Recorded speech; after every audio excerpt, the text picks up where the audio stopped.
Mr. Speaker, sir, I beg to move that Parliament approve the financial policy of the government for the financial year 1st April 2022 to 31st March 2023. Sir, it has been more than 2 years since COVID upended our lives.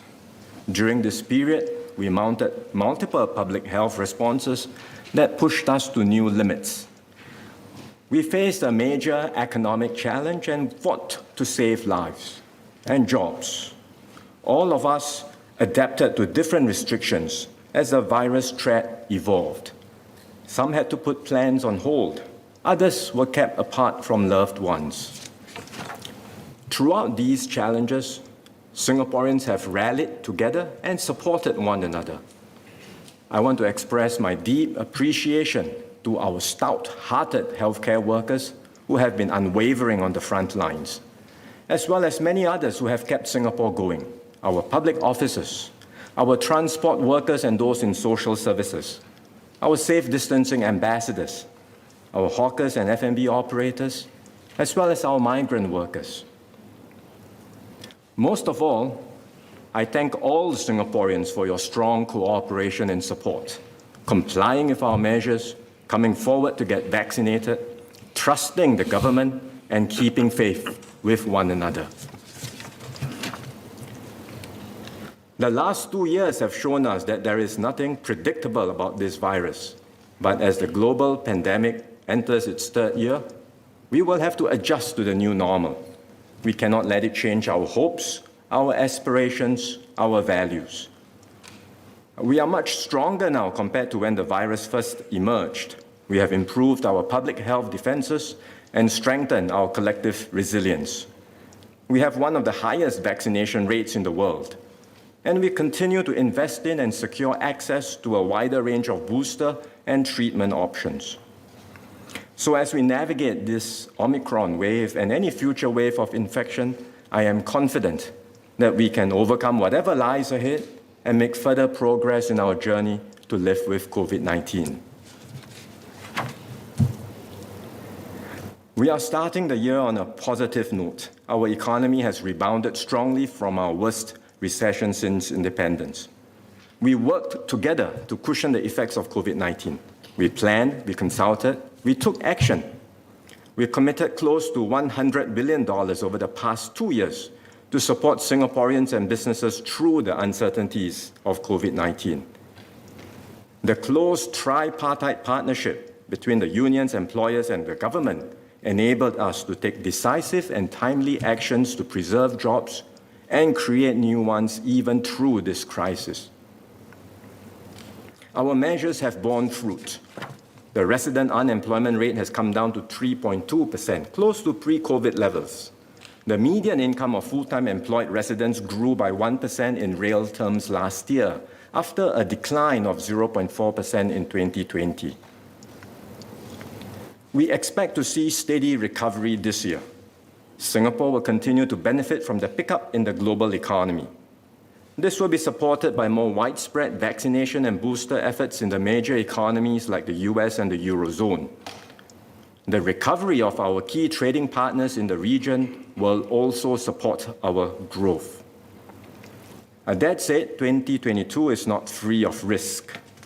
The global economy is still vulnerable to pandemic-related risk and further supply chain disruptions. Geopolitical and security risk loom, including the rising tensions in Eastern Europe. We may also see a slowdown in external demand as the major economies scale back their pandemic support and central banks tighten their accommodative monetary policies to deal with the threat of inflation. We will continue to watch these potential threats. We stand ready to respond should the situation turn for the worse.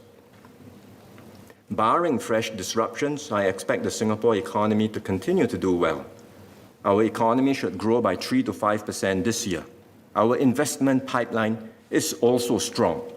This will support our efforts to create more good jobs and secure the livelihoods of all Singaporeans at all levels of the workforce.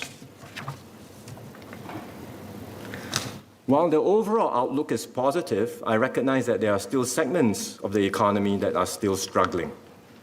I will therefore provide targeted help for our workers and businesses in these sectors through a $500 million jobs and business support package. As part of this package, I will provide a small business recovery grant for SMEs that have been most affected by COVID-19 restrictions over the past year, like those in F&B, retail, tourism, and the hospitality sectors. SMEs in the eligible sectors will receive a payout of $1,000 per local employee, up to a cap of $10,000 per firm.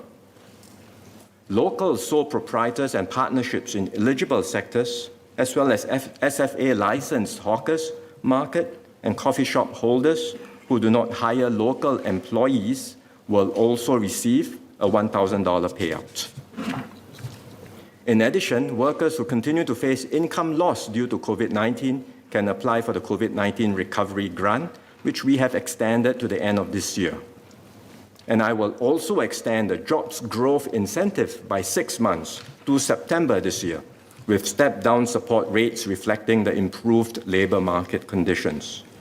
This extension will cover those who face greater difficulty finding jobs, like mature workers who have not been employed for 6 months or more, persons with disabilities, and ex-offenders.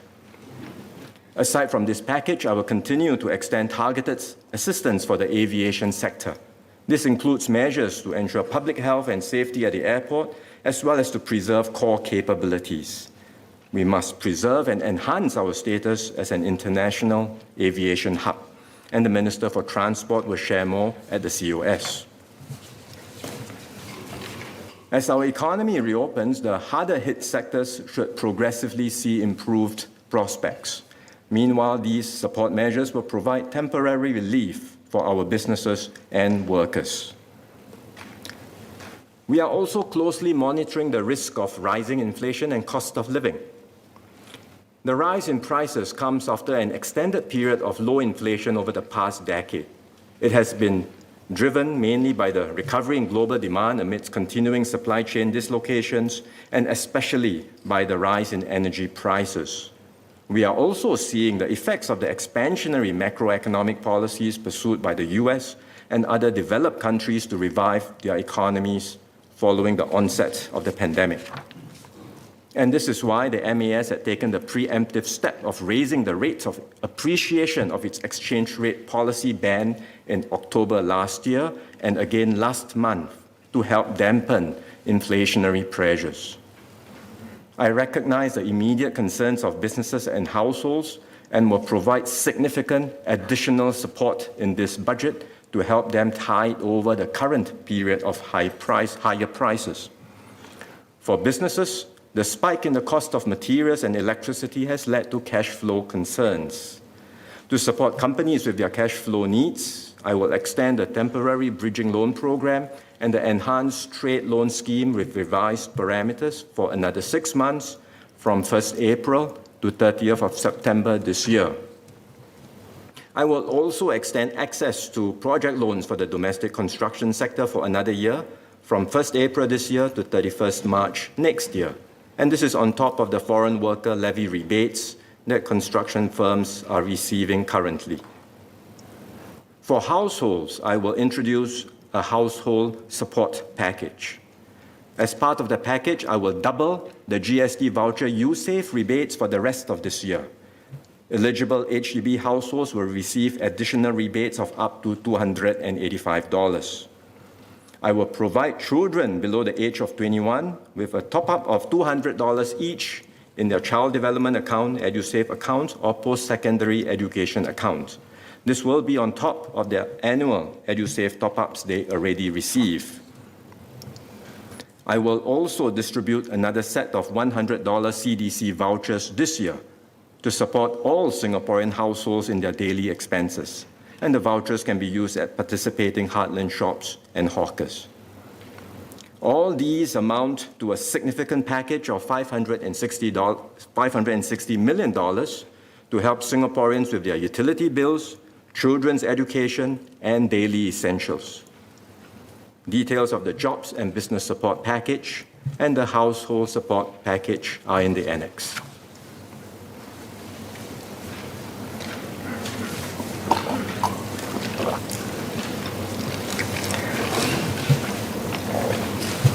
Beyond the immediate outlook, we must set our eyes on the future. We have come this far as a nation because we are always thinking about tomorrow, planning and taking actions not just for the present, but also with the longer-term interests of Singapore and Singaporeans at heart.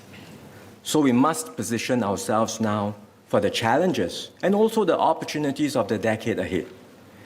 We are moving forward from a position of strength. Our responses to the pandemic have distinguished us from other countries. We have kept our air and sea ports open and ensured an uninterrupted flow of critical supplies. We have enhanced our reputation as a trusted and reliable node. And this is why we are not only attracting more investments, but also securing more high-quality, cutting-edge, and innovative projects. Singapore continues to be a strategic launchpad for businesses around the world looking to expand into new markets in the region. For example, BioNTech, the company that together with Pfizer developed the mRNA COVID-19 vaccine, is establishing its regional headquarters for Southeast Asia in Singapore. BioNTech also plans to build a fully integrated mRNA manufacturing facility here, which will be operational as early as next year. The new facility will boost BioNTech's regional and global supply capacity for its growing pipeline of novel mRNA-based product candidates.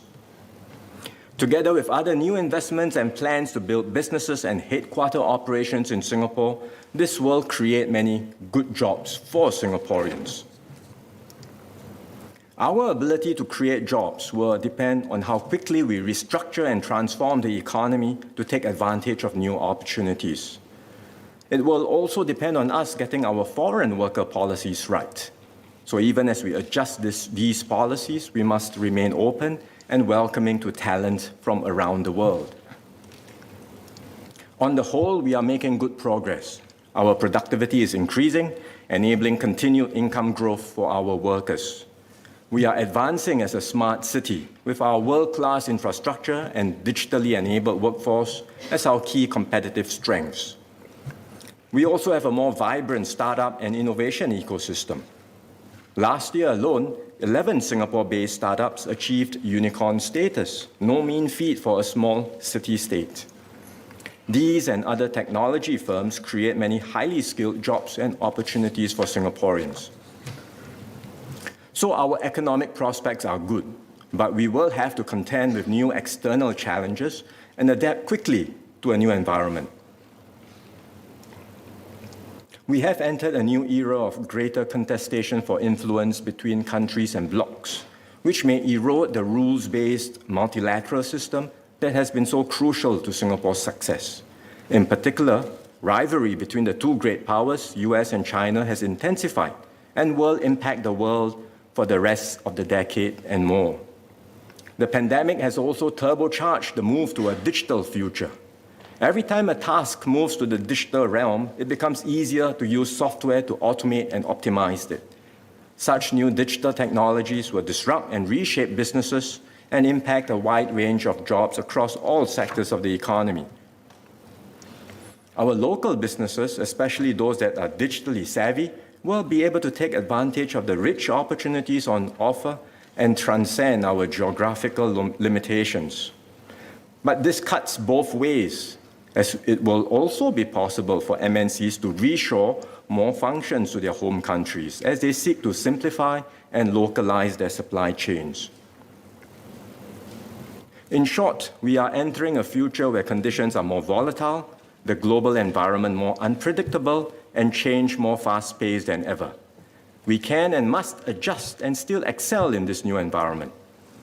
Our enterprises and workers will need to accelerate their transformation and develop new capabilities to stay ahead of the competition and look for opportunities beyond our shores and in new areas.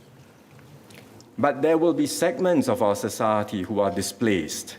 The fast pace of change can also give rise to a greater sense of anxiety and insecurity about the future. It is not the first time we have faced such concerns. When we emerged from the global financial crisis of 2009 and began restructuring our economy in earnest, we were keenly aware of those who could be left behind. And so we stepped up efforts to reskill and upskill our workers and to strengthen our social security system. We enhanced workfare and launched the progressive wage model to uplift the incomes of lower wage workers. We introduced civil support to supplement the retirement income of seniors who had low incomes in their working years. We implemented MediShield Life to provide universal and lifelong protection against large hospital bills. And today, these policies have become vital pillars of our social security system. And these efforts have made our growth more inclusive. Real incomes of our local workers at the 20th percentile have risen by almost 40%, 40% between 2009 and 2019, faster than that of the median worker. Lower income workers have also benefited from our highly progressive system of taxes and transfers. Inequality after taxes and transfers, as measured by the Gini coefficient, has steadily improved over the last decade. But we cannot stop here in our efforts to strengthen our social compact. We must continue to do more in a post-pandemic future where our workers and firms will be exposed to more competition and where there will be greater churn for our businesses and livelihoods. In the coming years, we expect an increasing shift in market rewards toward those with the highest skills and those who are best able to take advantage of new technologies. This will make it harder to keep our growth inclusive and to hold our society tightly together. Besides these growing economic and employment-related risks, there are other forces on the horizon that raise the stakes in our efforts to preserve social solidarity and will also have significant implications for our future generations. We are now one of the fastest aging countries. In 2010, 9% of our population were aged 65 and above. Last year, this became 16%. By 2030, we expect Singapore to become like Japan and some European countries today, where 1 in 4 or 25% of Singaporeans will be 65 and above. Aging will mean an inexorable rise in demand for healthcare and social care. At the same time, our means to provide for this will come under strain as the ratio of our working population to aged dependents decreases. We must therefore plan ahead to ensure we have the resources needed to look after more seniors. We must also take decisive steps to join the global effort in tackling climate change. If the world is unable to cut emissions sufficiently in time and temperatures rise beyond a certain level, we risk extreme flooding and weather events. This could result in food and water stress for hundreds of millions of people around the world. Island nations like Singapore will be especially threatened. Moving to net zero emissions will be a very costly affair for Singapore, a built-up city-state with very limited scope to tap on renewable energies. But it is a cost we cannot afford to skim on, for it is existential. It affects our very survival and the Singapore that our children will live in.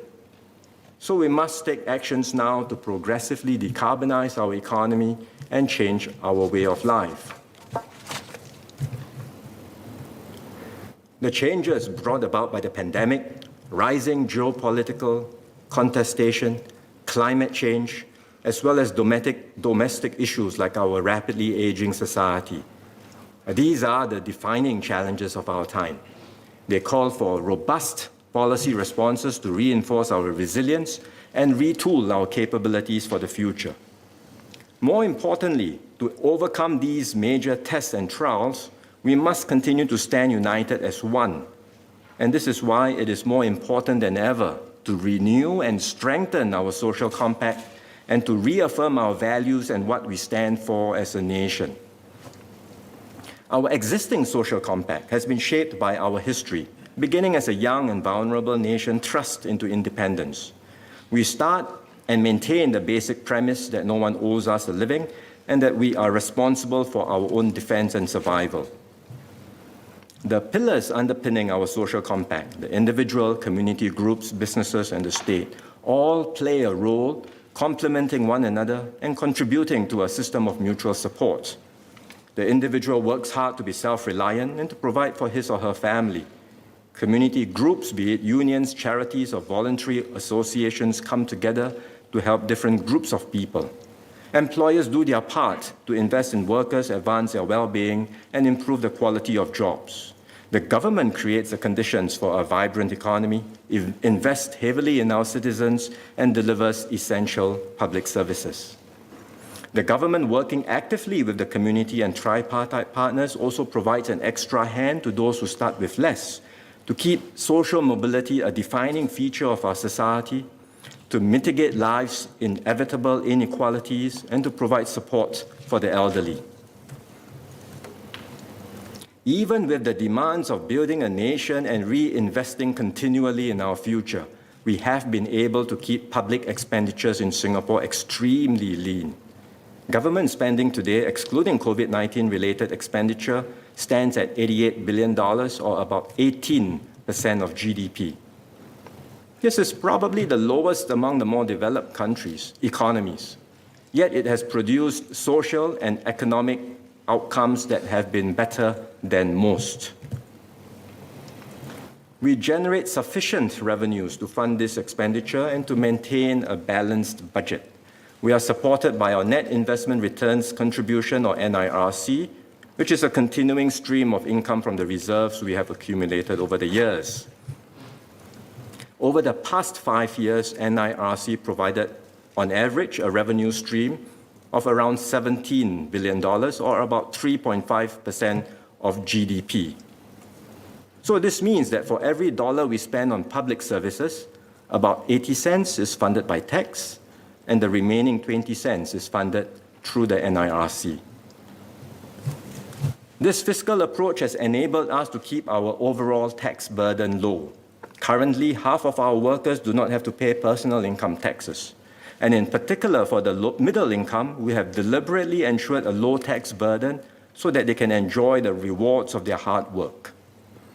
Put another way, for the quality of public services we have in healthcare, education, housing, transport, and many other areas, the amount of tax our citizens pay is much lower compared to many developed countries.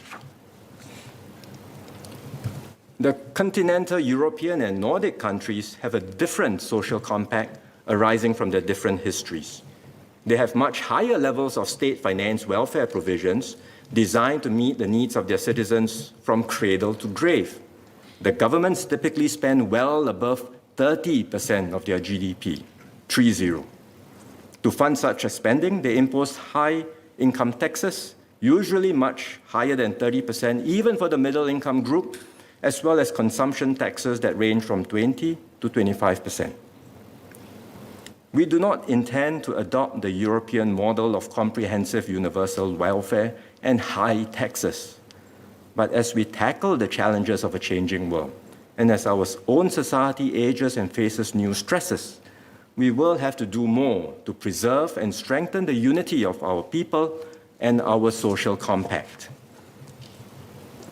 In fact, we have already been adjusting our approach over the years, with the government progressively doing more to support the community and individuals. Our social spending in particular has almost doubled from $17 billion to $31 billion over the last decade, and now takes up close to half of our annual budget. The increase has gone to programs that have made a difference in Singaporeans' lives, like higher subsidies in our healthcare system and in tertiary education, as well as schemes like Skills Future, Workfare, and Silver Support. In the coming decade, we will invest even more in our people and social infrastructure. We will spare no effort to ensure that all Singaporeans continue to have access to world-class education and healthcare, affordable housing, good jobs, and have peace of mind over their retirement needs as they grow old.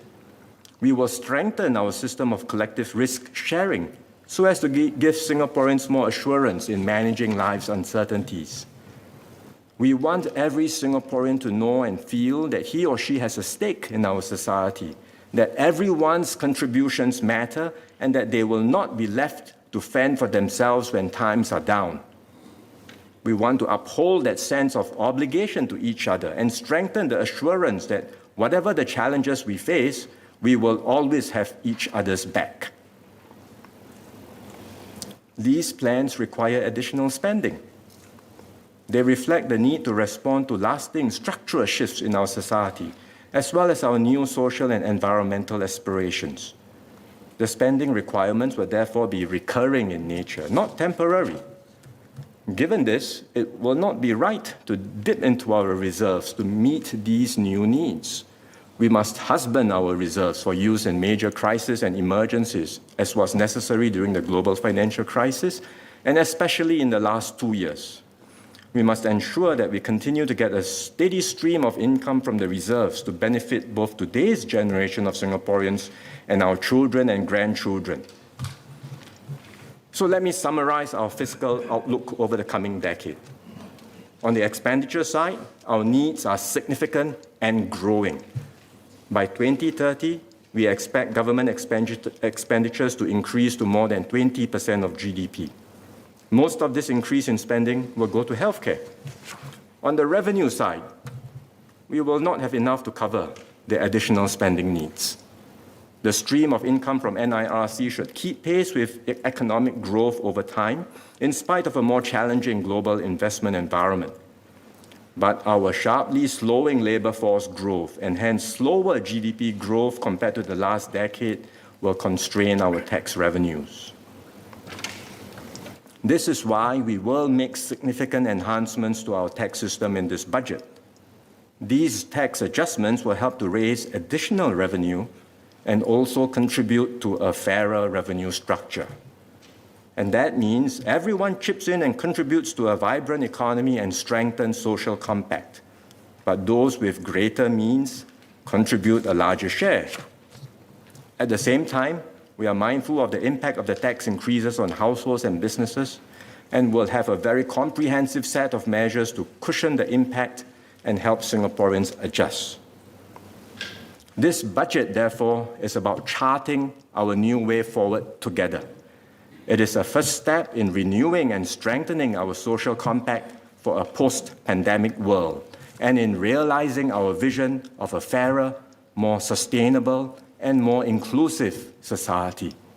It is about giving Singaporeans the confidence to embrace the change that lies before us, so that we can grow into an ever stronger economy and nation and an ever more secure society and home. This budget will set out the key changes we must make to invest in new capabilities, advance our green transition, renew and strengthen our social compact, and develop a fairer and more resilient revenue structure.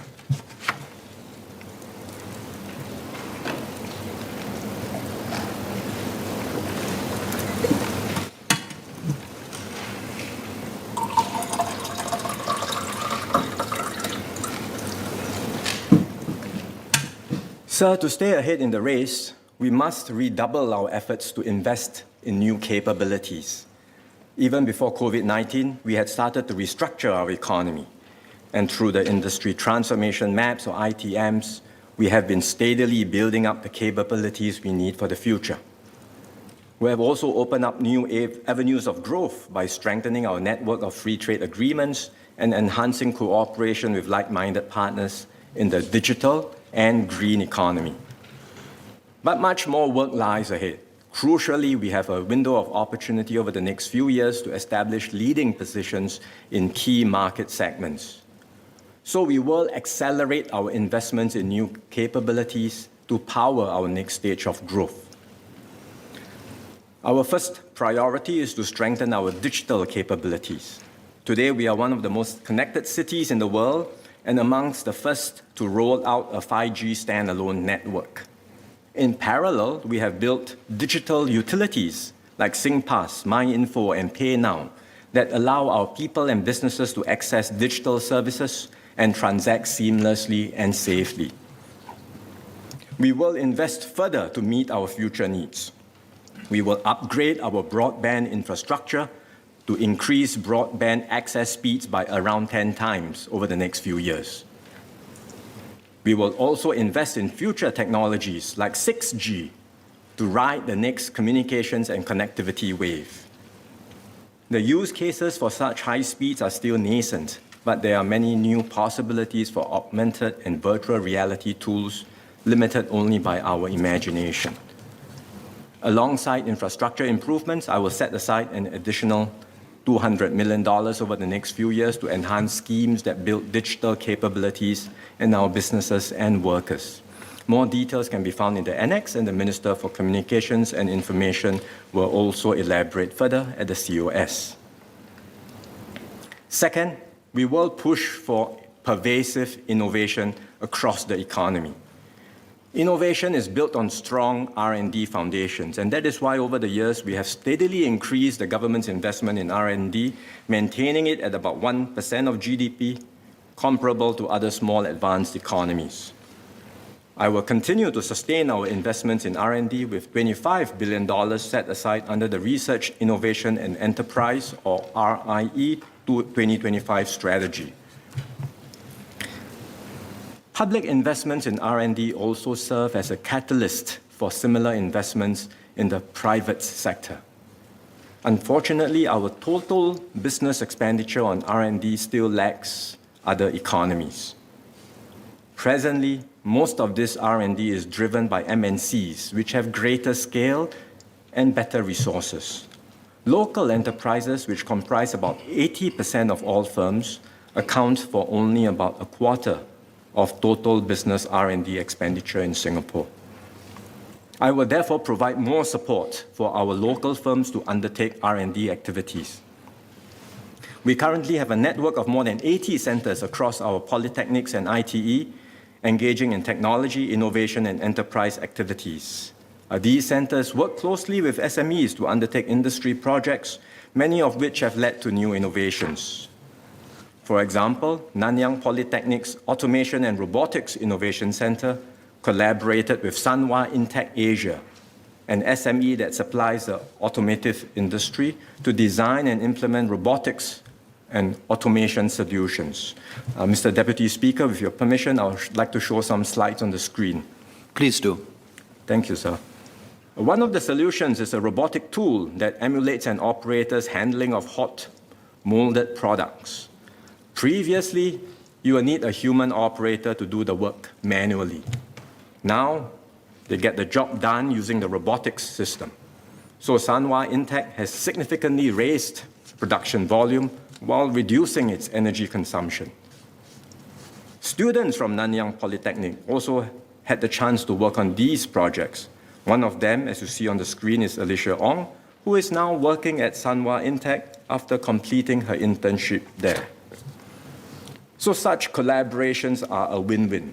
SMEs get to tap on the R&D capabilities in our polytechnics and ITE, while students can contribute meaningfully to these projects and gain valuable hands-on industry experience. So to further support such collaborations, I will increase the capacity of the centers so that they can provide research and innovation support to more SMEs. Over the next 5 years, these centers will be able to undertake close to 2,000 innovation projects across 5 pilot sectors: agri-tech, construction, food manufacturing, precision engineering, and retail. And this amounts to an 8-fold increase in the number of innovation projects undertaken in these sectors. So we look forward to many more success stories in the coming years. Third, we will strengthen our local enterprise ecosystem. For the broad base of SMEs, our priority is to raise their productivity. SMEs can make use of the Productivity Solutions Grant, or PSG, to implement digital and automation solutions. I will set aside around $600 million to expand the range of available solutions under the PSG and push for greater take-up of productivity solutions by SMEs. We estimate this will support more than 100,000 productivity projects over the next 4 years. This is more than double the number of projects supported since the scheme began. Larger local enterprises need more customized assistance to scale up and invest in overseas markets. I will support them with a new initiative called Singapore Global Enterprises. Under this initiative, we will provide bespoke assistance tailored to the needs of promising local enterprises in areas like innovation, internationalization, and the fostering of partnerships with other firms. Many of these enterprises also need more support in talent development. So we will launch a new Singapore Global Executive Program to help them to attract and nurture the next generation of leaders through industry and overseas attachments, mentorships, and peer support networks. Besides grants and bespoke assistance, some companies also need help with their financing needs. We provide such help through the Enterprise Financing Scheme, and I will enhance two components of the scheme. I will expand the M&A loan program to include domestic M&A activities from 1st April this year to 31st March 2026. This will support companies to grow and expand through mergers and acquisitions. I had earlier announced the extension of the enhanced trade loan till September this year. Beyond this 6-month extension, I will maintain the enhanced 70% risk share under the trade loan for enterprises venturing into more nascent markets like Bangladesh or Brazil. And we hope this will encourage our enterprises to seek untapped opportunities in these markets. The Minister for Trade and Industry will share more about our enterprise development strategy at the COS. I will also make further refinements to our tax schemes to support businesses and strengthen our competitiveness and resilience, and more details are in the annex. Finally, and most importantly, we will continue to invest in our people. We continue to invest significantly in education to help every child achieve their full potential. Through Skills Future, we are also empowering and equipping Singaporeans for their lifelong journey of acquiring new skills and sharpening existing ones. To support this, we are transforming our Institutes of Higher Learning, or IHLs, which include the autonomous universities, into institutes for continual learning. We will review the programming in our IHLs and enhance their provision of quality continuing education and training. And the Minister for Education will say more about this at the COS. Our enterprises also play a critical role in fostering a culture of lifelong learning at the workplace. Employers are well placed to identify skills that are in demand and provide industry-relevant training. We support employers to do so through the Skills Future Enterprise Credit. Today, only employers that have had at least 3 local employees and contributed at least $750 of skills development levy over a qualifying period are eligible for this credit, and these have tended to be larger enterprises. To better support our smaller and micro enterprises, I will grant a waiver of the skills development levy requirement for the qualifying period of 1st January 2021 to 31st December 2021. This is estimated to double the number of eligible employers from 40,000 today to 80,000. The deadline to claim the credit will also be extended by a year to 30th of June 2024 to give employers more time to use the credit. To maximize the investments in our people, we must also ensure a good match between the skills demanded by the industry and those offered by the workforce. And this means bringing together the various parties involved, training providers, employment facilitation providers, employers, and job seekers themselves, to anticipate the areas where new skills are required and ensure that effective training is provided in a timely manner. At the same time, employers need to redesign jobs to harness technology more effectively and make better use of the upgraded skills of their workers.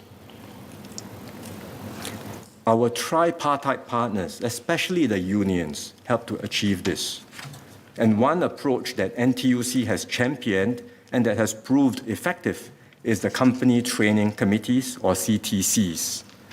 The CTC model brings together the unions and employers to develop concrete firm-level transformation plans, including the relevant training needed for their workers so that they can enjoy better wages, welfare, and prospects. These plans are then implemented with the support of relevant government agencies. To date, NTUC has formed more than 800 CTCs with companies of various sizes. One SME that has benefited from this partnership is Fiscal Singapore. Fiscal started out in cleaning services and later shifted its operations to provide disinfection services through technology solutions. The Building, Construction and Timber Industries Employees Union, or BATU, worked with SPECO management to form a CTC and to map out the training needed to reskill its workforce. And one beneficiary is Shamsul Nuhakim, who joined SPECO on a work-study program. Shamsul will be completing a diploma in applied science from Republic Polytechnic this year under the sponsorship of SPECO. Through the support of the CTC, he has acquired new skills and will be well positioned to excel in his career. NTUC would like to do more. I will therefore set aside about $100 million to support NTUC in its efforts to scale up the CTCs. Part of this will go into a new grant, which will be administered by NTUC to support companies that have set up CTCs to implement their transformation plans. Besides the CTCs, we will continue to extend our outreach, especially to smaller companies, through other platforms. This includes partnering with industry leaders or Queen Bee companies to provide training and advice to smaller companies, and working closely with the trade associations and chambers, as well as the Singapore Business Federation. We will also pay special attention to our mid-career workers, especially those in their 40s and 50s. They are more vulnerable to churn and disruptions in the workplace, but they have valuable experience to contribute, and with some help, many are able to learn, adapt, and do well in new jobs. For example, Mr. Manukaran was 58 years old when his job as an events manager was badly affected by the pandemic.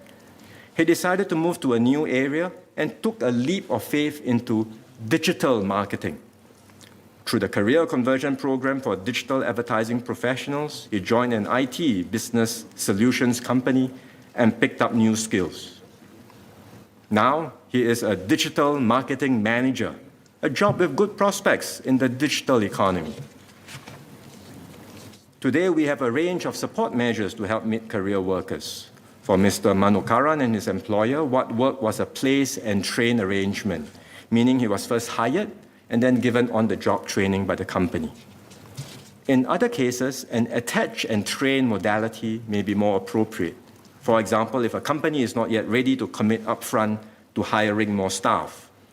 Under the SG United Mid-Career Pathways program, we have provided company attachments for mid-career workers to undergo skills upgrading with a training allowance.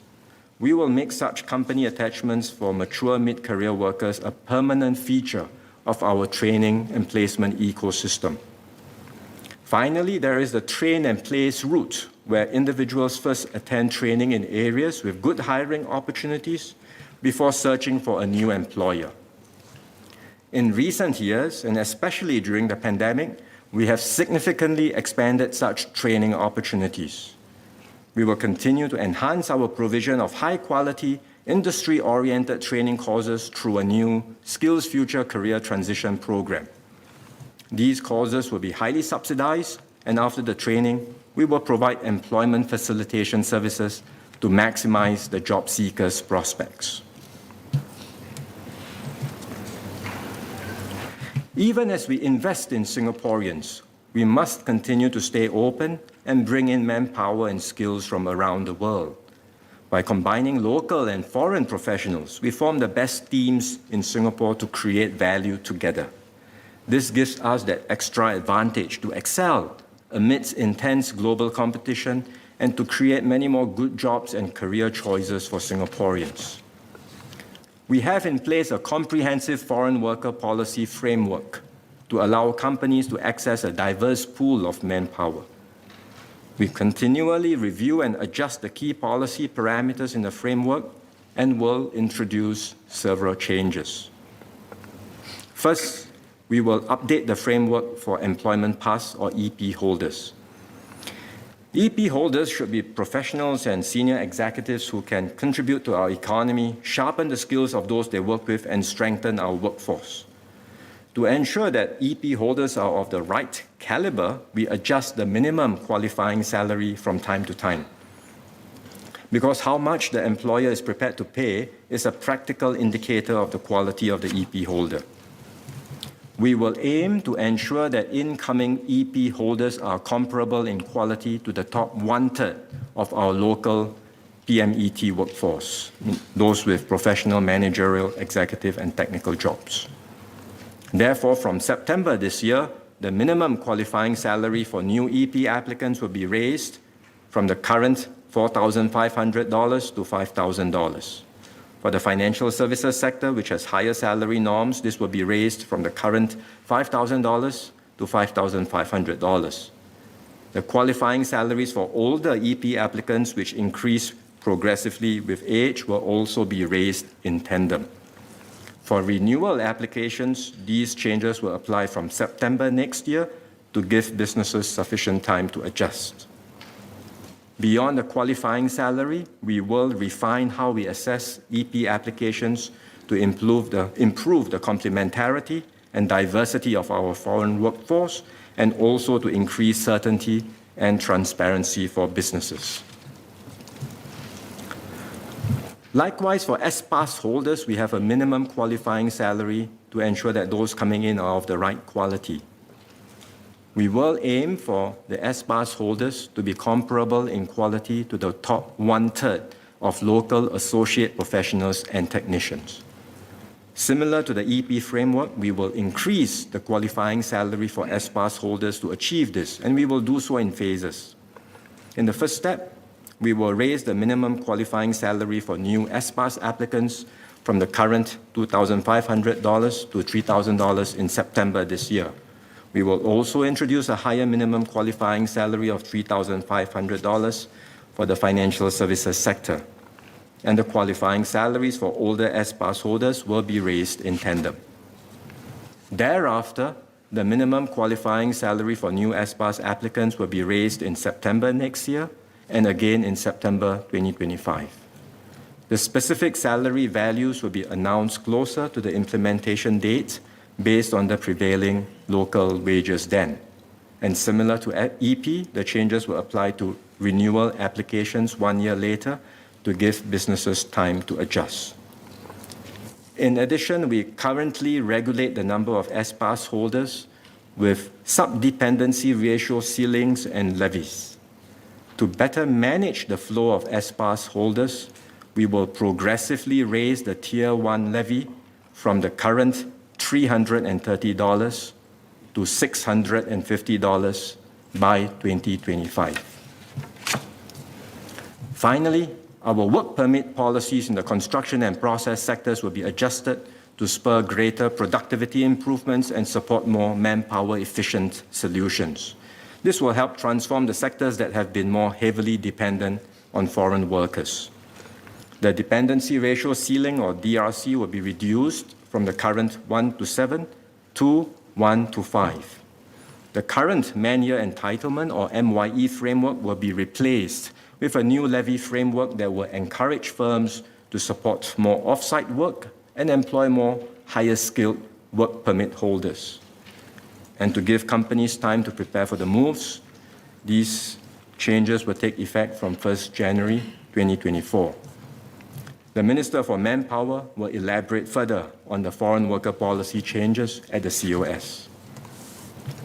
Sir, let me emphasize that Singapore will continue to stay open and welcome talent from around the world. The adjustments in our foreign worker policies apply mainly to the broad middle of the workforce. This is where we have Singaporeans doing the jobs, but we need to continually adjust our rules to ensure better complementarity between our foreign and local workforce. At the higher end of the workforce, where there are acute skills shortages, we will continue to bring in professionals with the right abilities to be part of Team Singapore. Ultimately, our investments to develop stronger capabilities across our businesses and workforce reflect our mindset of continuous improvement. We must always strive to do better and achieve more. This will put us in good stead to meet the challenges of the future.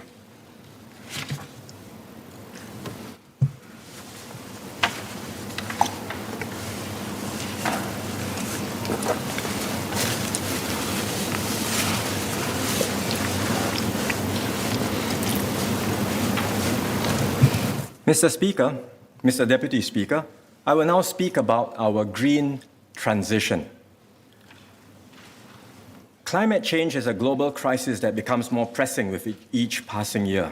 At last year's UN Climate Change Conference in Glasgow, or COP26, countries were urged to get to net zero emissions by or around the middle of the century, to keep alive the ambition of limiting global warming to 1.5 degrees Celsius above pre-industrial levels.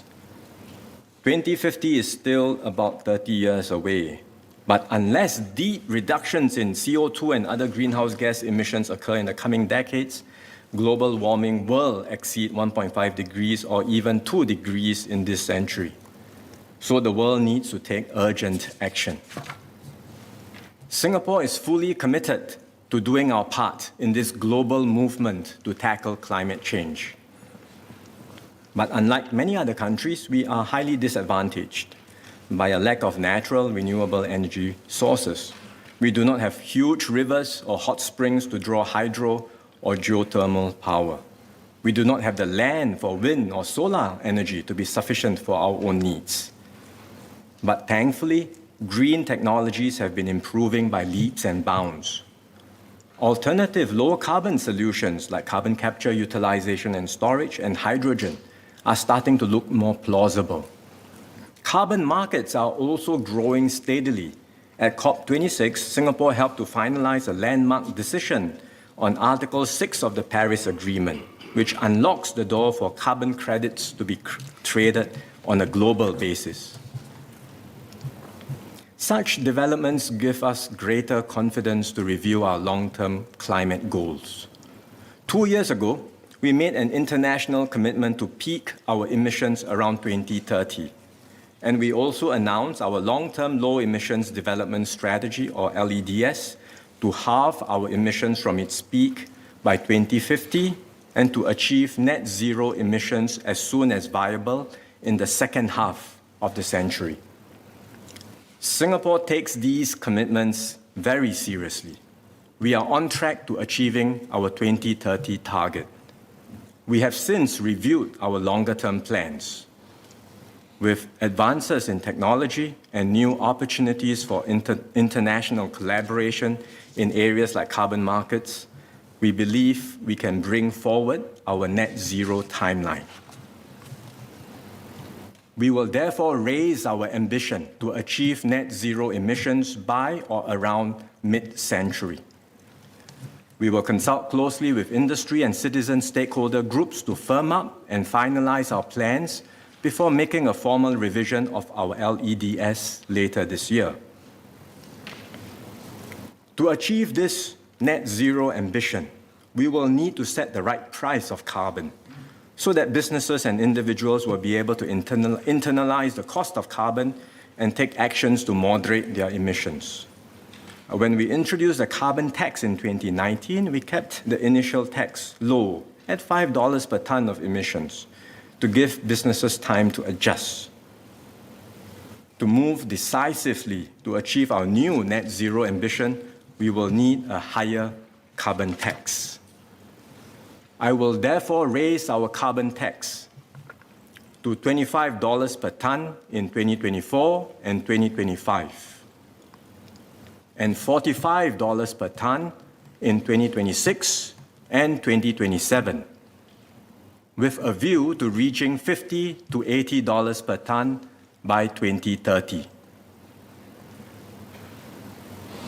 The current tax of $5 per ton will remain unchanged until 2023, as previously stated. And we are pacing the increases to the carbon tax between now and 2030 and will announce subsequent increases ahead of time. This will provide certainty for businesses.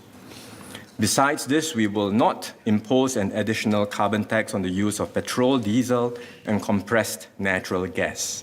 These already have excise duties that encourage users to moderate their fuel consumption and hence emissions. We will continue to review and adjust these fuel excise duties periodically. I appreciate that some businesses and households may require support as they adjust to the carbon tax increase.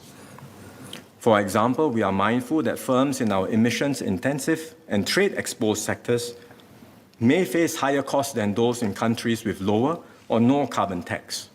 Some will need a little more time to make the necessary reduction in emissions or investment in cleaner technologies. So to support such firms and manage the near-term impact on their competitiveness, we will put in place a transition framework. Such transition frameworks are found in many countries with carbon taxes. They provide existing companies with allowances for a share of their emissions. For our framework, the allowances will be determined based on efficiency standards and decarbonization targets. This will help mitigate the impact on business costs while still encouraging decarbonization.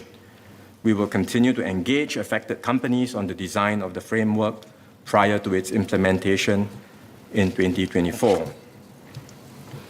From 2024, we will also allow businesses to use high-quality international carbon credits to offset up to 5% of their taxable emissions in lieu of paying carbon tax.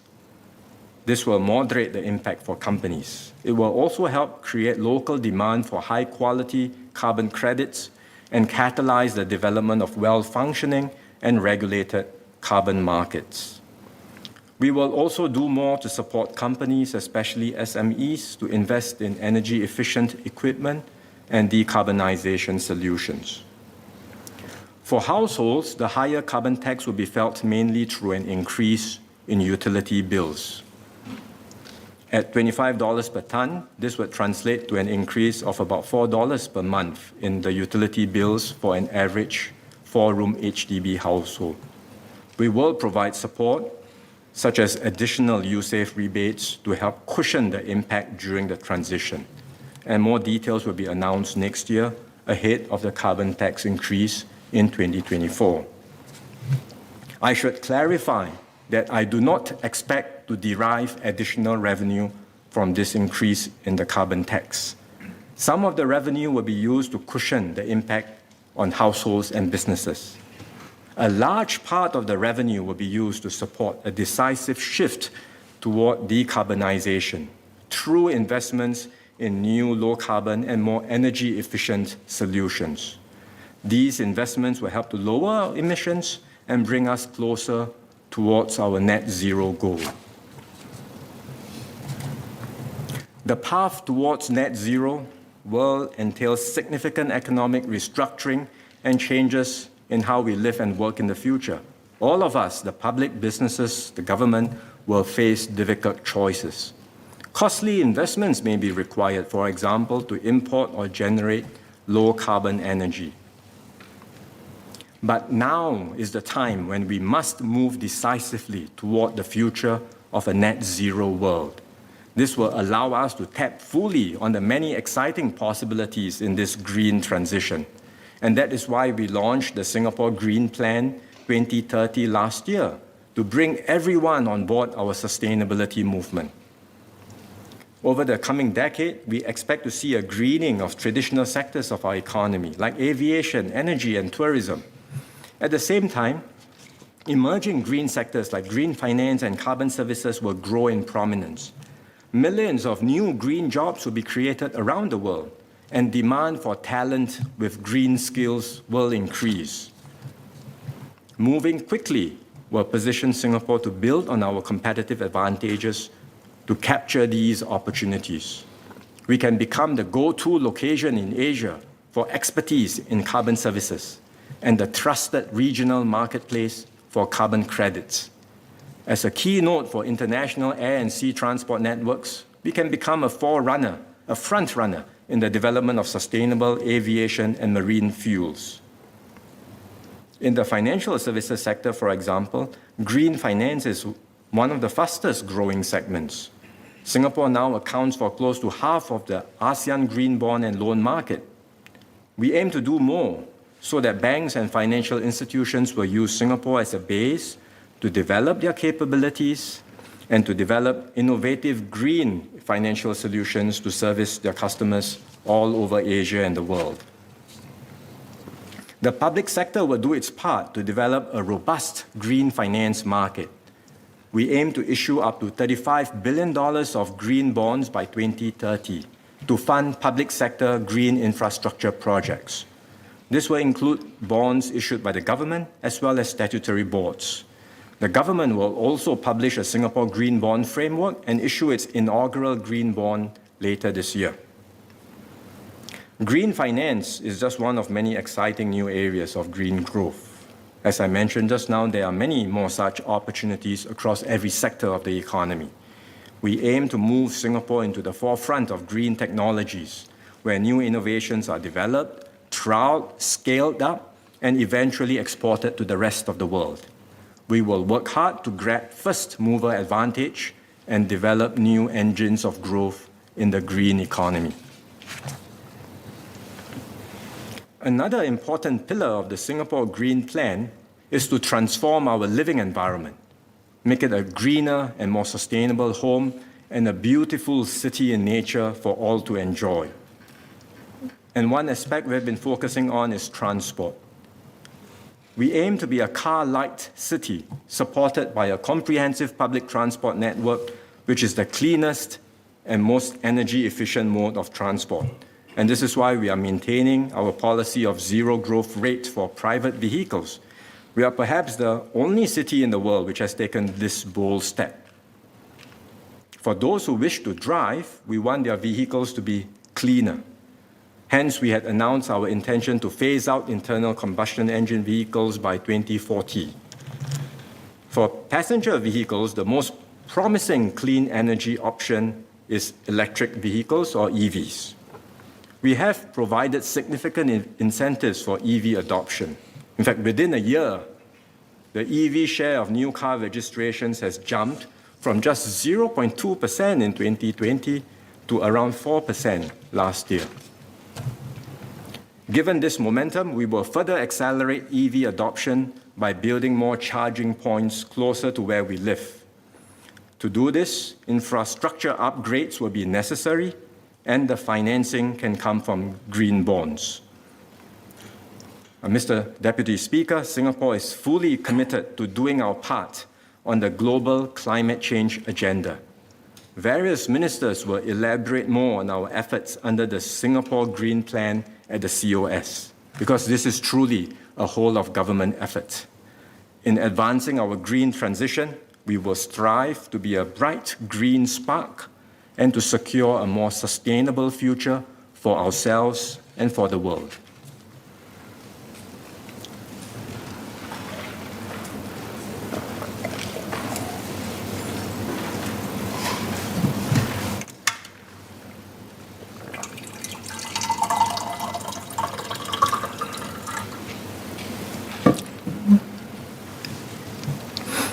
Sir, the priority of this government has always been to build a fair and just society, where every citizen is able to develop to their fullest potential and share in the country's progress. And we are continually evolving our policies as circumstances change to achieve these goals. In our earlier decades, we had 3 pillars in our social security system: subsidized public housing through HDB, to make home ownership a reality for the vast majority of Singaporeans. CPF, to help every working Singaporean save in order to own a home and build a nest egg for retirement. And the 3 M's of MediSave, MediShield, and MediFund, together with government subsidies to provide Singaporeans with affordable and quality healthcare. Over the years, we have strengthened these pillars. We enhanced the CPF so that members with lower balances can benefit from extra interest on their retirement savings. In public housing, we are not just helping Singaporeans own a home, but also upgrading older flats and rejuvenating estates. In healthcare, we have gone beyond the original 3 M's. We introduced MediShield Life to provide lifelong universal insurance for hospital bills, and as elderly care needs grew, we introduced CareShield Life and Elder Fund to support our seniors. We also added new pillars of support.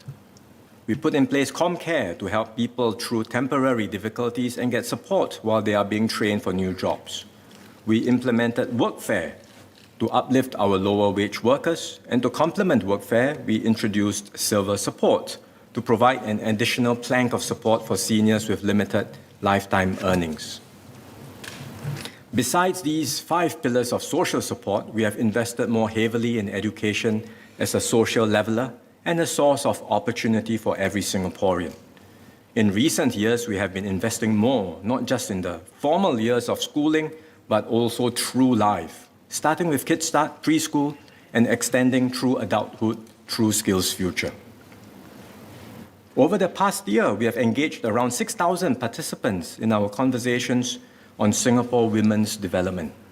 Many good ideas have come up, from better support for caregivers to stronger measures against workplace discrimination. When the plans are ready, the government will commit resources and work with our partners to realize them.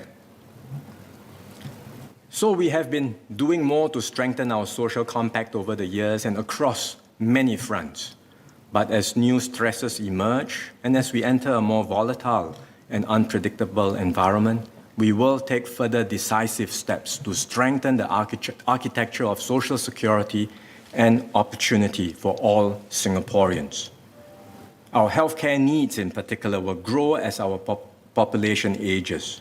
We will need to help revamp our healthcare ecosystem to cater to more geriatric needs across various care settings.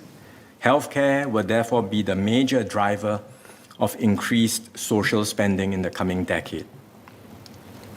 In every area of spending, however, it is not just a matter of spending more, but also how we spend to achieve the right outcomes and to preserve the values of individual responsibility and mutual support from the community, even as the government steps in to do more. These are complex issues. We are studying them systematically in an effort to renew and strengthen our social compact for a post-pandemic world. We will start with a few major moves in this budget, which I will explain in turn. First, we will do more to uplift lower wage workers. The government has accepted and will implement the recommendations of the tripartite work group on lower wage workers. So over the next 2 years, we will extend the progressive wage model to the retail, food services, and waste management sectors. We will also extend it to in-house cleaners, security officers, landscape workers, administrators, and drivers across all sectors. Companies employing foreign workers will be required to pay all their local employees at least the local qualifying salary, which is currently set at $1,400 per month. We will also launch a progressive wage mark, or PW mark, to accredit firms that pay progressive wages and the local qualifying salary. The government will require all our eligible suppliers to be accredited with the PW mark when they contract with us from March 2023. All of us, businesses, consumers, and taxpayers, will have to do our part and contribute to uplifting our lower wage workers. I recognize that some firms may need time to adjust to these changes. Some have locked in long-term contracts based on certain wage assumptions and now face higher manpower costs. Others may find it difficult to raise prices in the short term to support the wage increases. I will therefore introduce the Progressive Wage Credit Scheme, or PWCS, to provide transitional support for businesses. Under the PWCS, the government will co-fund the wage increases of lower wage workers between 2022 and 2026. For workers earning up to $2,500, the PWCS co-funding rate will be 50% in the first 2 years, 30% in the next 2 years, before tapering to 15% in 2026. We will also provide some support for workers earning above $2,500 and up to $3,000 at a lower co-funding ratio. With this, the government will be co-sharing with employers a significant portion of the cost increase. We will set up a PWCS fund for this purpose and start with a $2 billion injection this year. This will provide certainty of funding for the wage increases over the next 5 years. To complement the progressive wages, the moves on progressive wages, I will also significantly enhance the workfare income supplement. This will give a further boost to our lower wage workers. From 1st January 2023, I will raise the qualifying income cap from the current $2,300 to $2,500 per month. This means more workers will get to benefit from workfare. I will introduce a minimum income criterion for workfare at $500 per month to encourage part-timers and casual workers to take up regular full-time work. I will extend workfare to younger workers aged 30 to 34 so that they can start saving for housing and retirement earlier in their careers. They will receive a maximum annual payout of $2,100. I will also raise workfare payouts. Those aged 35 to 44 will receive a maximum annual payout of $3,000. Those aged 45 to 59 will receive a maximum annual payout of $3,600. Those aged 60 and above will receive the highest maximum payout tier of $4,200 annually. And I will extend this same maximum payout tier to all persons with disabilities, regardless of their age. The enhanced workfare is expected to benefit more than 500,000 workers. Our moves on progressive wages will cover around 94% of our full-time lower wage workers. The enhanced workfare will provide further support to all eligible Singaporean lower wage workers. So through the combination of progressive wages and workfare, we expect the incomes of our lower wage workers to grow faster than the median wage growth over the coming decade. So as our economy grows and society progresses, we will reduce income disparities in our workforce. In aggregate, we will spend an average of $1.8 billion per year over the next 5 years, or $9 billion in total for the PWCS and the enhanced workfare. It is a significant increase, and it reflects our shared commitment to uplift our lower wage workers in Singapore.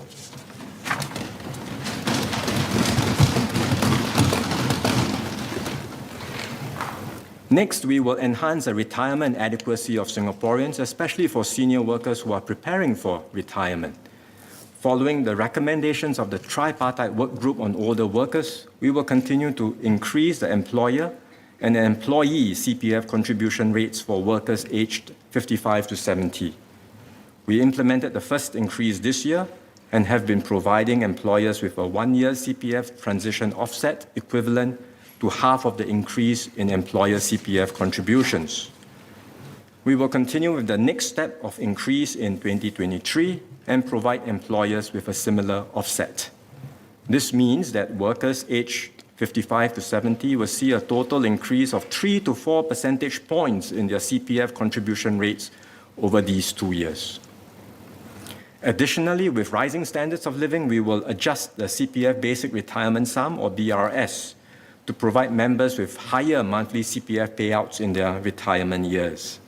We will raise the BRS by 3.5% per year for the next 5 cohorts turning 55 from 2023 to 2027. There is no requirement for members to top up their CPF if they are unable to set aside their BRS.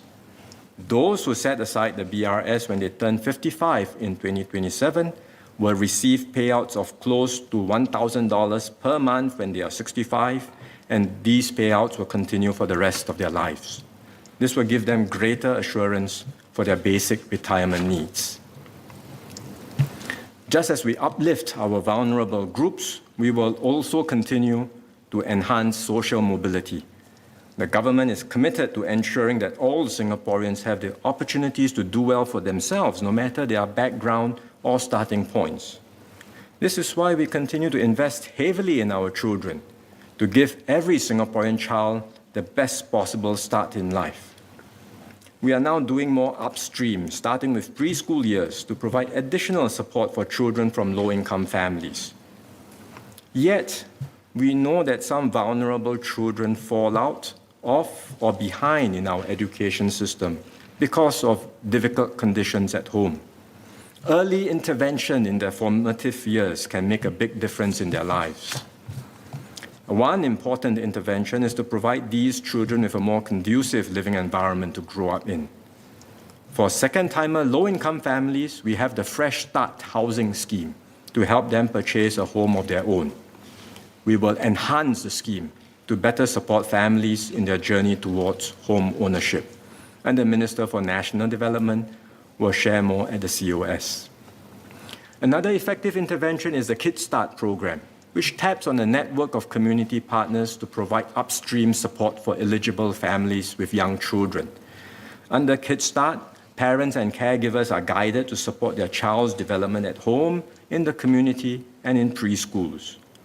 Kickstart is on track to support 5,000 children by 2023, and thereafter we will scale up nationwide progressively to support even more eligible families. To complement Kickstart, we started an Uplift community pilot to strengthen support for school-going children in disadvantaged families. This includes connecting them with social service agencies and befrienders who check in with them regularly and provide mentorship. The pilot has yielded positive outcomes, with school attendance improving for most of the students placed on the program. So we will expand the pilot into a nationwide Uplift community network to benefit more students, starting with 8 additional towns this year and more in the coming years. As our agencies develop more schemes to help different segments, there is a need for closer coordination and integration across these different services. The challenges faced by lower-income families are often multifaceted and interconnected. For example, a child could be absent from school because of employment or health issues faced by his or her parents. In such cases, it is not enough to provide financial assistance. We also need to address the underlying issues faced by the family and support them in taking steps to achieve sustainable change. We will therefore integrate the delivery of our social services to more effectively uplift lower-income families. We will do so as we scale up Community Link or ComLink, which provides targeted support for families with children living in rental housing.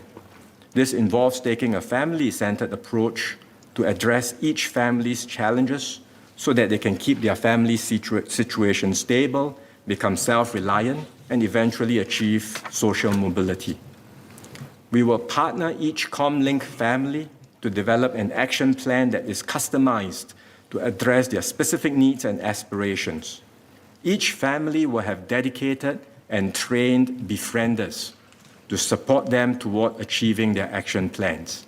And these befrienders will be the bridge with other community partners and government agencies so that families can receive timely and holistic support. The Minister for Social and Family Development will share more about this at the COS. Let me now return to healthcare, which is a critical priority for Singapore's future. We have made heavy investments in healthcare over the years. For example, we have added 5 new polyclinics and doubled the number of beds in community hospitals in the last decade. To encourage aging in place, we have injected a significant supply of aged care services, especially in home and community care. We have improved the quality of care while keeping our healthcare affordable and accessible for all. And we have achieved better overall healthcare outcomes with Singaporeans living longer and healthier lives. But there are challenges ahead. As one of the fastest aging nations in the world, our healthcare costs will increase significantly. Government healthcare expenditure has already tripled from $3.7 billion in 2010 to $11.3 billion in 2019. If our current healthcare expenditure, excluding COVID-19 related expenditure, continues to increase at a similar rate over the coming decade, we will spend about $27 billion, or around 3.5% of GDP, by 2030. Now, the government can and must spend more on healthcare for Singaporeans, but the current trajectory of increase is not sustainable. We therefore need to fundamentally rethink the way we deliver healthcare. An important aspect of this is to bring care closer and make it more accessible to the community. A strong primary care sector will serve as the bedrock of our healthcare system and allow us to go upstream for preventive care and better manage chronic conditions. This can improve our quality of life and reduce the risk of costly downstream complications. It will also enable our hospitals to focus on complex conditions and emergency cases. Our healthcare ecosystem must therefore be restructured over the longer term to center the healthcare system around the patient. It must be designed to keep patients healthy and provide care in the most appropriate setting. For example, patients with diabetes will require dietary and lifestyle changes to manage the condition well, and these are best coordinated by a trusted primary care doctor. So to do all this, we will need to build closer partnerships between our healthcare clusters and community partners, especially with the GPs.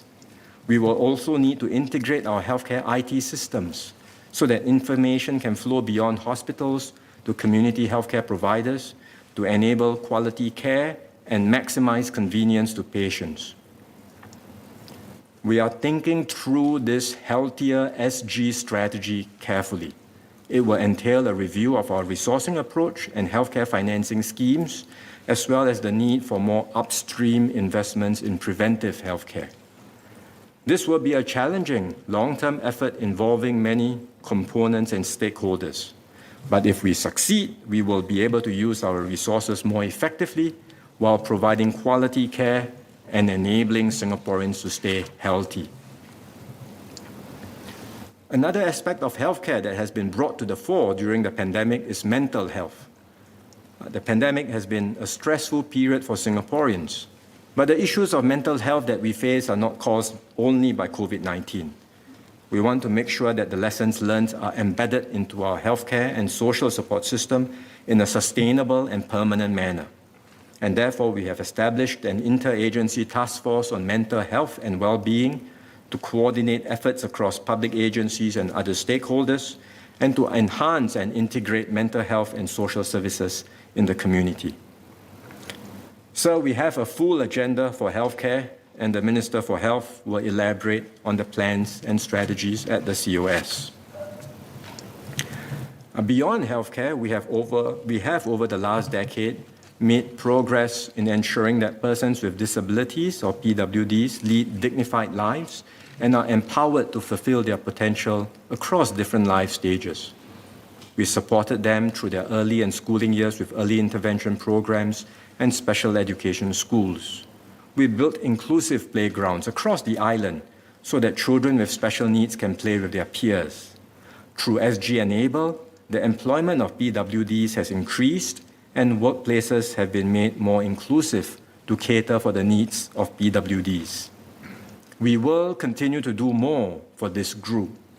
Later this year, we will launch the Enabling Master Plan 2030 to further strengthen support in areas like employment, lifelong learning, and respite care. The community plays a critical role in building a caring and inclusive home. And through the course of the pandemic, we have seen an outpouring of generosity, kindness, and support from Singaporeans. Donations received at giving.sg, an online donation portal last year, increased by nearly threefold to around $100 million. I will build on this momentum to strengthen the culture of giving in our society.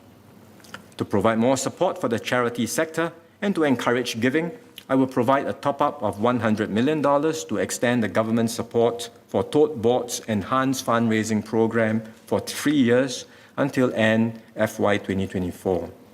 Charities can apply to receive dollar-for-dollar matching for eligible donations up to a cap of $250,000 per charity every year. Earlier, we had established the Community Capability Trust to strengthen the capabilities of social service agencies. I will provide similar support for charities. I will therefore provide a top-up of $26 million to the Charities Capability Fund for 5 years.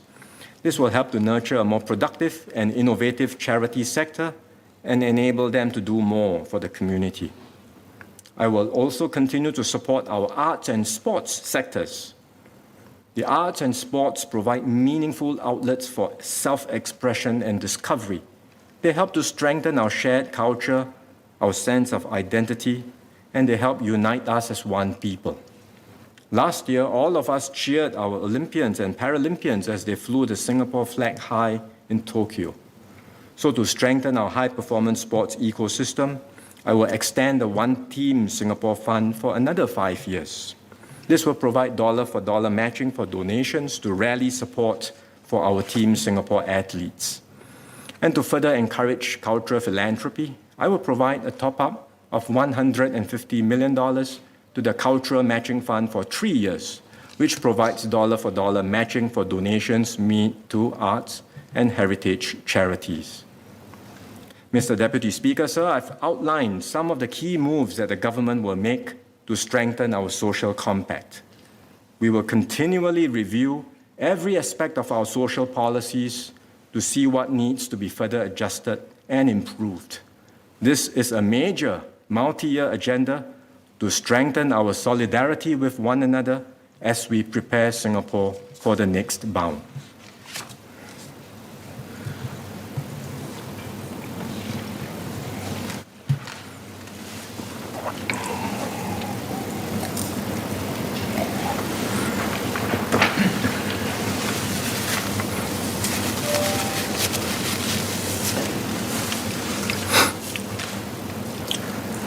Sir, to bring all the plans I have just laid out to fruition, we will need more revenues. I will therefore make major enhancements to strengthen our tax structure. Our corporate tax system will need to be updated due to global tax developments relating to the Base Erosion and Profit Shifting Initiative, or BEPS 2.0. There are two pillars in BEPS 2.0. Pillar 1 reallocates the profit of the largest and most profitable multinational enterprises, or MNEs, from where activities are conducted to where consumers are located. There are ongoing international discussions on how to determine the jurisdictions which will surrender profits for reallocation to the markets under Pillar 1 and how much each will have to surrender. Given our small domestic market and the extent of activity is conducted here by MNEs, Singapore will lose tax revenue under Pillar 1. Pillar 2 introduces, amongst other things, a global minimum effective tax rate of 15% for MNE groups with annual global revenues of 750 million euros or more under its Global Anti-Base Erosion or GLOBE model rules. What this means is that if such an MNE were to have an effective tax rate of less than 15% in Singapore at the group level, other jurisdictions, such as its home jurisdiction, can collect the difference up to 15%. We will adjust our tax system in response to Pillar 2 GLOBE rules. We are exploring a top-up tax called the Minimum Effective Tax Rate, or METR. The METR will top up the MNE group's effective tax rate in Singapore to 15%. IRAS will study this further and consult the industry on the design of METR. We will also continue to closely monitor international developments before making any decisions on the METR. At this stage, it is premature and difficult to determine the eventual fiscal impact of both pillars. As I mentioned just now, there will be a negative revenue impact under Pillar 1. METR might yield some additional tax revenue in the short term, but the eventual impact of Pillar 2 on our revenue will depend on how governments and companies respond. The net impact of both pillars depends on the rules and details which are still being developed by the inclusive framework on BEPS. While BEPS 2.0 may have reduced the scope for tax competition, it has not reduced global competition for investments. In fact, competition is likely to intensify as governments worldwide seek to restore and rebuild their economies after the effects of the pandemic. So there may be less tax competition, but there will be other forms of competition.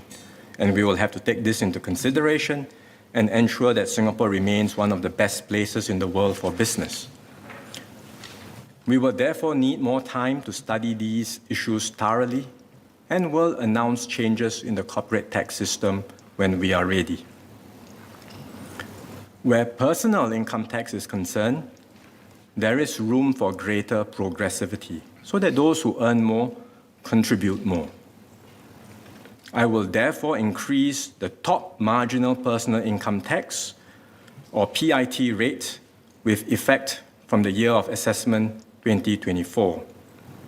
The portion of chargeable income in excess of $500,000 up to $1 million will be taxed at 23%, while that in excess of $1 million will be taxed at 24%, both up from 22% today. This increase is expected to affect the top 1.2% of personal income taxpayers and will raise $170 million of additional tax revenue per year. Next, wealth taxes. This is an important part of the tax system. Apart from generating revenue, they also help to recirculate a portion of the wealth stock into our economy and in so doing mitigate social inequalities. Wealth taxes are therefore needed to build a fairer society where everyone can aspire to succeed regardless of their backgrounds. Currently, we tax wealth in several ways, through property tax, stamp duties, and the additional registration fee, or ARF, for motor vehicles. So the higher value the residential property or motor vehicle, the higher the tax rate. Ideally, we would want to tax the net wealth of individuals.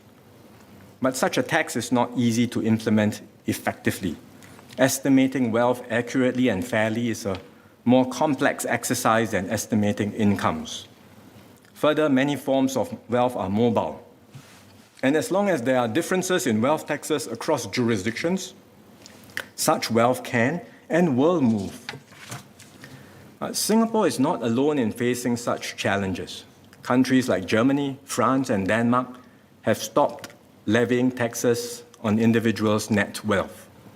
The number of OECD countries that levy net wealth taxes has dropped from 12 in 1990 to only 3 in 2020. And this is partly because of the difficulties in effectively implementing net wealth taxes.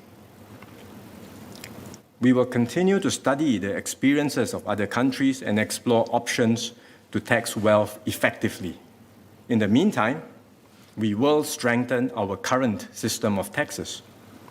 In particular, I will make several adjustments to property tax, which is currently our principal means of taxing wealth.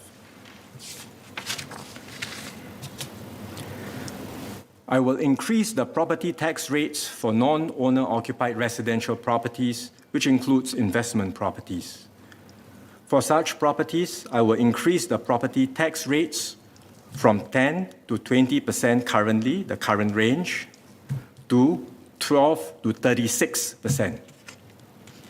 All non-owner-occupied residential properties will face higher property taxes, and the increase will be more significant for properties at the higher end.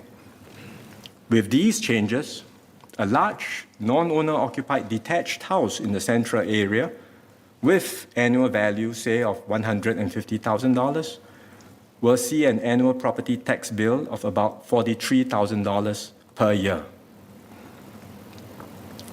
For owner-occupied residential properties, I will increase the property tax rates for the portion of annual value in excess of $30,000 from today's 4 to 16% to 6% to 32%. This increase will impact the top 7% of owner-occupied residential properties. The increase will be higher for properties at the top end. So to illustrate, with the same landed property with annual value of $150,000, if this is owner-occupied, the new property tax bill will be about $28,000 per year. The increases in property tax rates will be implemented in 2 steps, starting with the tax payable in 2023.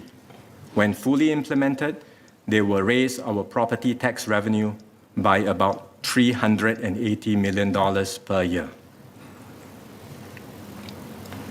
I will also tax luxury cars at a higher rate to make our vehicle tax system more progressive. I will introduce an additional ARF tier for cars at a rate of 220% for the portion of open market value in excess of $80,000. The new rates will apply to all cars registered with COEs obtained from the second COE bidding round this month. And the additional ARF is expected to generate an additional $50 million in revenue this year.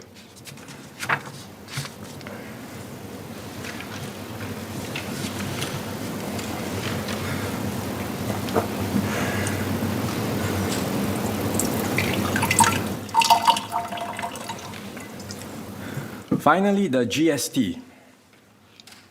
The revenue from the increase in GST will go towards supporting our healthcare expenditure and to take care of our seniors. In fact, the GST revenue by itself will not be sufficient to cover our additional healthcare spending. And further, as I shared earlier, other areas of social spending are rising too. And this is why we need not only the GST increase, but also the changes to personal income tax, property tax, and vehicle tax, which I just announced. Where the timing of GST is concerned, I have carefully considered the overall situation, the ongoing pandemic, the state of our economy, and the outlook for inflation. Our revenue needs are pressing, but I also understand the concerns that Singaporeans have about the GST increase taking place at the same time as rising prices. I have therefore decided to delay the GST increase to 2023 and to stagger the increase over 2 steps. The first increase will take place on 1st January 2023 from 7 to 8%, and the second increase on 1st January 2024 from 8 to 9%. I want to assure all Singaporeans that we will continue to implement the GST in our unique Singaporean way, with features and schemes that support the less well-off. I will continue to absorb GST on publicly subsidized healthcare and education. I will provide town councils with an additional $15 million per year to absorb the additional GST payable on service and conservancy charges.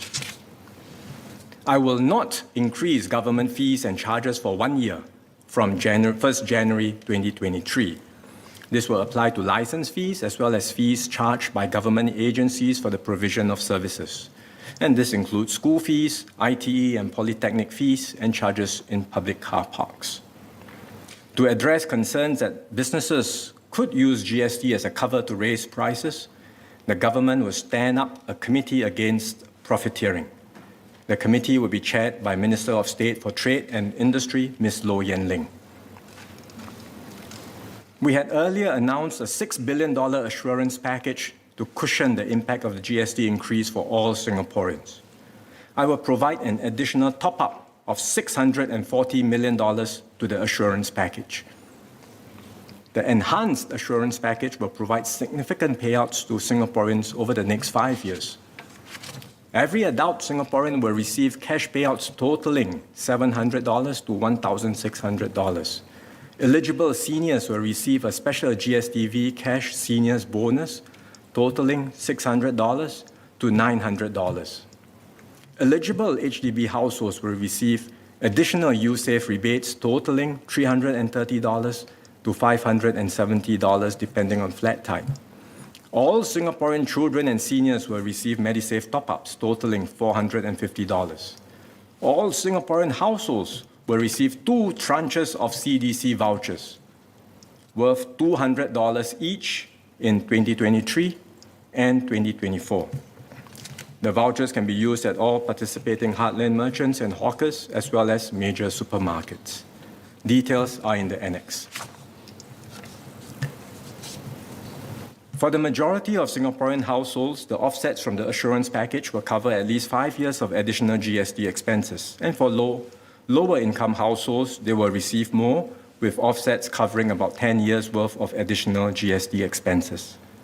For example, take a middle-income family of 4 in a 4-room flat with 2 school-going children and a household income of about $8,000 a month. They will receive a total of around $4,000 in benefit, around 5 times the additional GST they are expected to incur a year. If I were to choose a lower income family, the benefits they receive will be larger, and the offsets will then cover more years of additional GST expenses. Seniors will also get more benefits. Take the example of a retired couple in a 3-room flat. They will receive even more support from the assurance package at around $6,800. This far exceeds 10 times the additional GST they are expected to incur a year. Even with these offsets, some vulnerable households may require more support. These households with urgent needs can approach their citizens' consultative committees for assistance. And to further support vulnerable households, I will top up the CCC ComCare Fund by $5 million over 5 years.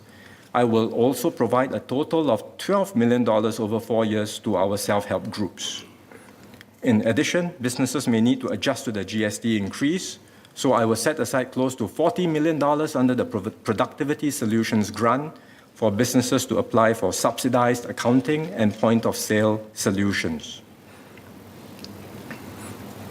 Over and above the transitional support provided by the assurance package, I will enhance the Gsd Voucher Scheme, which is a permanent feature of our system. The permanent Gsd Voucher or GSTV scheme currently has 3 components: a cash payout, Medisave top-up, and utilities rebates. I will enhance it in 3 ways. First, the service and conservancy charges rebate will be made a permanent component of the GSTV scheme. Second, the assessable income threshold for GSTV cash will increase from $28,000 to $34,000. This will cover more Singaporeans. Third, I will increase the quantum of the GSTV cash payout to $500 for those residing in homes with annual values of $13,000 and below, and to $250 for those residing in homes with annual values of between $13,000 and $21,000. And the details will be provided in the annex. The enhanced permanent GSTV scheme will provide continuing offsets for the GST expenses of lower to middle income households and most retiree households beyond the transitional period covered by the assurance package. The enhanced GSTV will fully offset the total GST that retiree households living in 1 to 4-room HDB flats have to pay. Many retiree households in bigger flats will also have their GST offset by a significant amount. For low-income households who do not have elderly members, the GSTV will offset about half their total GST expenses every year. Both the assurance package and the enhanced permanent GSTV scheme will be implemented together before the GST rate increase so that Singaporeans can benefit from both schemes at the same time. Low-income households in particular will be well looked after. Besides the offsets in the assurance package, the permanent GSTV ensures that they will receive significant support on a continuing basis. This is why the GST increase will not hurt low-income households. For them, the impact of the increase in GST will be neutralized. Mr. Speaker, Mr. Deputy Speaker, the budget is about using our collective resources to build our nation and to improve the lives of all Singaporeans. The budget supports spending on programs for all in areas like security, housing, education, health. Every dollar collected flows back to our taxpayers in one way or another. And the benefits show up in many ways in our seniors' silver support payments, in our lower wage workers' workfare payouts, in the subsidies for our loved ones for healthcare, in the childcare subsidies that parents enjoy, in the quality education every child receives. We are reminded of them every day when we look around. Our roads, MRT lines, hospitals, schools, the beautiful parks we enjoy, in the safety and security our families enjoy. But when it comes to paying for these benefits, we should not shirk from our responsibilities. No one likes to talk about taxes, but there are no painless solutions. Ultimately, every need must be paid by someone. Every dollar not paid by one person will have to be made up by someone else, either today or in the future. But what we can and will always do is to ensure that we have a fair and progressive system in Singapore. And this means that those with more will contribute more taxes than the benefits they receive. Those with less will still contribute, but a lesser amount, and they will receive more benefits in return. This reflects our values and who we are as a society.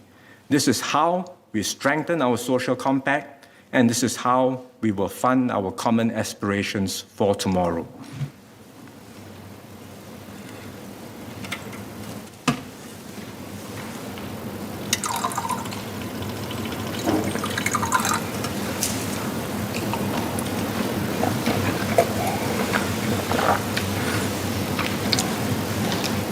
So let me now go through our fiscal outlook. At the onset of COVID-19 in FY 2020, we were looking to draw up to $52 billion from past reserves to protect lives and livelihoods. Given the uncertainty of the crisis at that time, we had to set aside sufficient resources to handle any downside scenarios. We now expect to utilize a lower amount of $31.9 billion from past reserves for COVID-19 relief in FY 2020. This is the result of our swift and decisive response, which allowed us to avert worse public health outcomes. We saw a stronger than expected rebound in our economy and businesses and did not need to utilize measures like loan loss provisions, which we had set aside. For FY 2021, we had planned to draw up to $11 billion from past reserves for the COVID-19 resilience package. We now expect to draw a lower amount of $5 billion from past reserves. This is mainly due to a reduced expenditure of $10 billion for the COVID-19 resilience package, underutilization of ministries' expenditures, primarily due to projects delayed by COVID-19, as well as one-off revenue upsides, including from vehicle quota premiums and stamp duties. We also tapped on our existing resources first to provide short-term relief when we had to tighten restrictions periodically last year. For example, the $2 billion worth of economic relief measures introduced during the heightened alerts last year was resourced through a reallocation of funds. And during the stabilization phase, we introduced $1.4 billion worth of support measures. For timely implementation of these measures, we took an advance from the contingencies fund. I will now replace the advances through the supplementary budget for FY 2021. For FY 2022, we will set aside $6 billion to maintain a multi-layered public health defense. This is necessary for us to respond nimbly and confidently to the evolving COVID-19 situation. Given the extraordinary nature of this pandemic, we will resource this COVID-19 public health expenditure for FY 2022 from past reserves. The President has given her in principle support for this. This brings the total expected draw on past reserves over FY 2020 to FY 2022 to up to $42.9 billion. This cumulative draw is less than the initial draw of $52 billion that the President had originally agreed to for FY 2020. It reflects our prudence in the use of past reserves. Beyond the crisis, our spending needs will continue to grow as we tackle structural shifts and invest more to deliver on our longer-term priorities as I had laid out just now. In order to meet new spending needs, besides raising revenue, we will continue to manage our expenditure growth.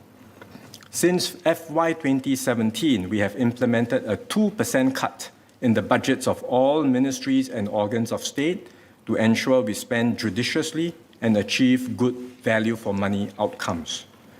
From FY 2023, I will apply a further 1% cut to the budgets of ministries and organs of state.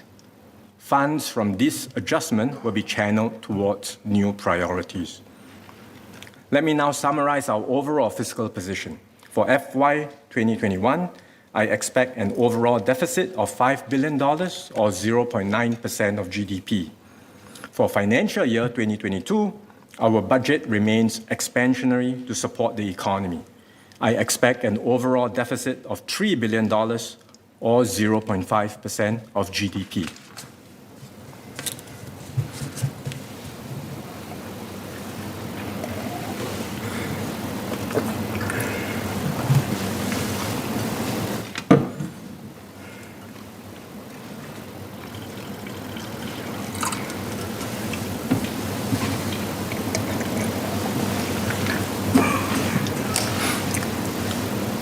Mr. Deputy Speaker, Singapore has come a long way in our transformation.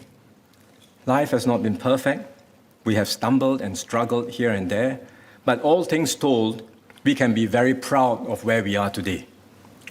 Remember, we were once thought to be an improbable nation. We are a little red dot, a most unlikely country. We are the only city in the world with a military and foreign service.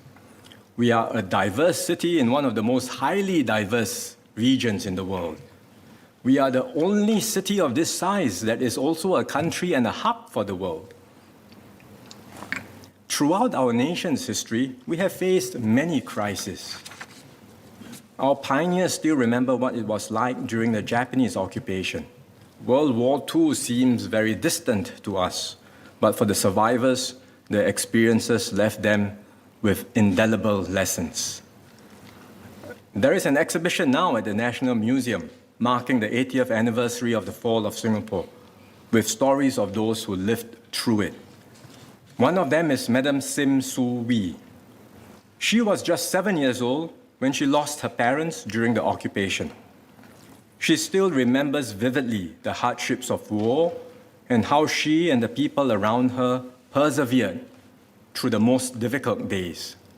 And she said, "I hope the younger generation will continue to stay united and demonstrate the same fortitude and resilience in the face of their own test." Indeed, over the subsequent decades, we have confronted many other challenges. We had the communist insurgency in the 50s. We went through the tumultuous period of the 60s and early 70s with racial riots, separation from Malaysia, and the sudden departure of the British. Since then, we've had to deal with one crisis after another: economic recessions, 9/11 and terrorism, SARS, and the global financial crisis. Through these crucibles of fire, we forged our Singapore spirit, a spirit that is resolute and indomitable, that never gives up and never says die. Adversity has not weakened us. Instead, it has strengthened our steel, deepened our bonds, and brought us closer together as one united people. And so it has been in the last 2 years of the pandemic. We have made many sacrifices, stood together, and measured up as one people. I will never forget the contributions of our frontline warriors, how they displayed tremendous courage, valiantly took on personal risk to fight the virus, and went above and beyond the call of duty. I will always remember how different groups from the public and private sectors joined forces to set up the community care facilities at the Expo in 2020, when we were overwhelmed with our first wave of infection. They worked hand in hand and against all odds got the facility up and running in a matter of days. And since then, we have launched many more Singapore Together projects involving public-private partnerships and alliances for action. They remind us that we are stronger when we stand together. I was especially cheered by the responses of our youth throughout this pandemic. They have taken the restrictions in their stride and found new ways to learn online and to keep in touch with their friends. In these difficult times, many looked beyond their own circumstances to help others in need. And I saw this same resilient spirit at the AFF Suzuki Cup semi-final football match last year. The Lions fought hard and gave it their all. Even though they lost the game in extra time, many fans stayed on after the match and applauded the team, proud of how they had persevered despite going down to 8 men. At the end, the fans in the stadium stood at attention and everyone started singing the national anthem in unison spontaneously. It was an unforgettable moment. I'm sure all of us will have our own memories of how the Singapore spirit shone brilliantly in the darkest hours of the pandemic. Let us draw strength from these experiences and continue to keep faith with one another. Sir, the past was not foreordained, neither is the future predestined. There will be unexpected problems ahead, as there were in the past. They have to be met, grappled with, and resolved. But looking back at what we have been through during these COVID-19 years, we have nothing to fear. We will always overcome. We will always prevail so long as we continue to stand side by side in solidarity with one another, regardless of race, language, or religion. We will chart a new way forward together. We will see through the pandemic today and build a better Singapore tomorrow. Mr. Deputy Speaker, sir, I beg to move.